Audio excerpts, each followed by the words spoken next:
अस्सलाम वालेकुम। SM news के साथ मैं हूं मुक़द्दर रज़ा। SM न्यूज़ स्टूडियो में खुश आमदीद। खबरों का सिलसिला बढ़ाते हुए इंतहाई अफसोसनाक खबर शामिल करते हैं। कराची से सिंध की एक और ज़ैनब दरिंदों की वहशत का निशाना बन गई। मरवा नामी बच्ची जुम्मे को लापता हुई।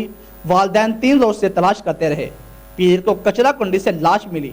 मरवा की गुमशुदगी की रिपोर्ट जमा करवाई मगर पुलिस टस से मस ना हुई। इसी हवाले से मजीद जानते हैं ब्यूरो चीफ जुल्फ़कार अली से।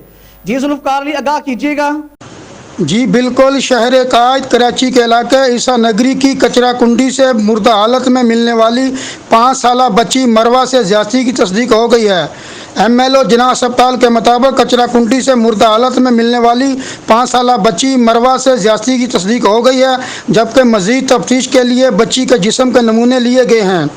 डॉक्टर ज़किया के मुताबिक बच्ची को ज्यादती के बाद भारी चीज़ से सर पर मार कर कत्ल किया गया है। वाज़ह रहे कि गुज़श्ता रोज़ PIB कॉलोनी थाने की हदूद में खाली प्लाट के करीब कचरा कुंडी से 5 साला कमसन बच्ची मरवा की बोरी बंद लाश मिली थी।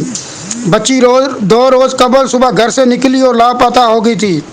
मैं आपको ये भी बताता चलूँ कि यह दुआ मंगी की तरह डिफेंस से अगवा नहीं हुई, ना ही इतनी मालदार थी कि सोशल मीडिया का इस्तेमाल करती। ये तो बस एक गरीब बिनते हवा थी। ज़ेरे नज़र वाक़या एक खबर से ज़्यादा पजीराई हासिल न कर सका, क्योंकि इस बच्ची का तल्लुक़ एक गरीब घराने से था। जी बहुत शुक्रिया जुल्फ़कार, हमें तफसीलात से आगाह करने का।